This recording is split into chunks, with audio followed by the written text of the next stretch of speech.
Hello, beautiful black people. I hope that all is well on your side, wherever you are. And this day has been a very successful day for you and all of your wonderful, wonderful black loved ones. Beautiful black people. Know that the four faces that are carved into the rock at Mount Rushmore, where Trump stood beneath that rock and spewed his racial animus, his racial hatred, his dog whistles, his coded phrases to a lily white, bloodthirsty, racist audience of white Trump supporters. You do know that 99 and 9/10% of Trump's supporters are racist white folks. Racist white folks. Now, those four faces carved into that mountain: Theodore Roosevelt, Abraham Lincoln, Thomas Jefferson, and George Washington.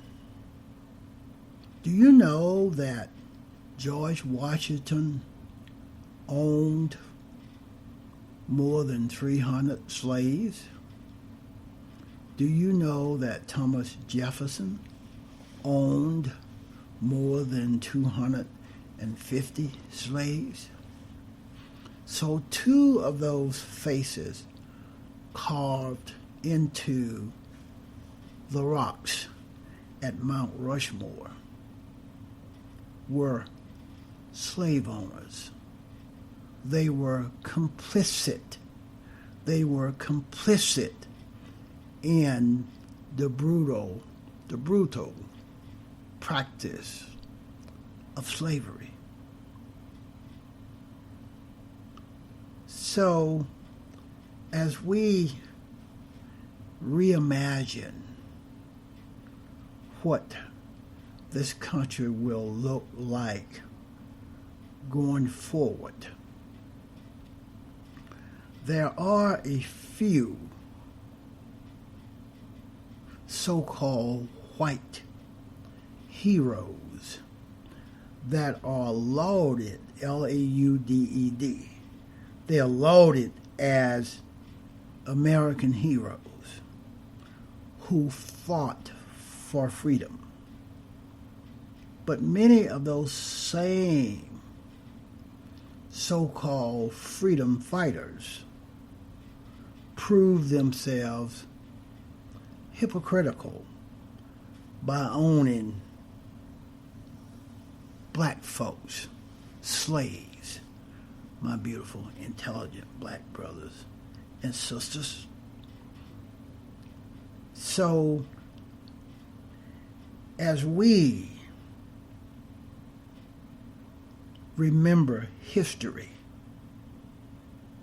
if this history belongs to all of us, and this is what we want this is what we should be parroting, Parroting, the way it happens. We are supposed to parrot the way it happened. Well, then that's fine. Then we're going to have to take it and we're going to have to say it and use our own words to tell the story instead of reiterating the lies that white folks have taught us, my beautiful, intelligent black brothers and sisters. See, our problems are not new. But to me, what strikes me as new about this conversation is that the work that everyone has to do personally. And you must ask the question, what is privilege? What is privilege? Who is responsible? What is complicity? These are the things that we have to answer. And we must look at the forefathers and the foremothers of our country, because they did not answer some of these questions. They did a wonderful and miraculous job doing some things. But these problems that we are confronted with today are inherited by white folks. So as Trump stood at the podium at Mount Rushmore and fueled, F-U-E-L-E-D, racial tensions at his so-called rally,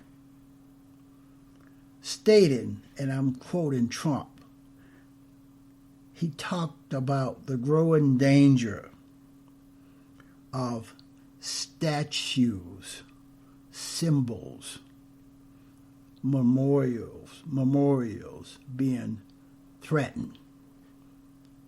And these folks that are threatening those statues should be arrested and incarcerated for 10 years. In the midst of terror and chaos, more than 130,000 Americans have died because of Trump's negligence. All of that blood is on his hands. In the midst of a social rebellion against police brutality, systemic racism, institutional racism, etc., etc. Trump is spewing lies about Confederate monuments, Confederate statues, etc., etc. It gives you an indicator of how dumb, how stupid Trump is, and those 63 million miseducated, socially engineered white supremacists that support him are just as dumb as Trump. What are the voices that are best suited to tell the story? I think all of us, the rest of us, should start telling our story, the way it should be told.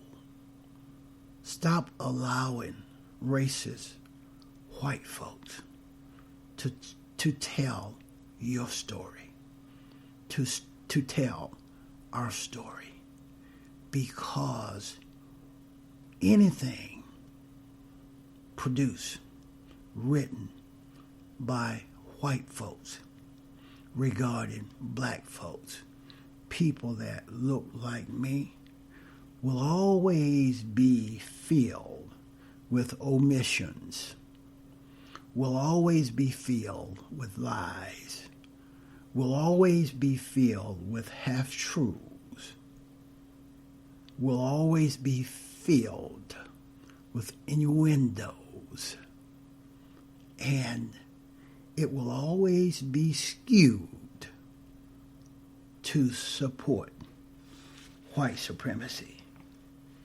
Know that all of these guys, all of these so-called heroes, are complicit in the brutal practice of slavery.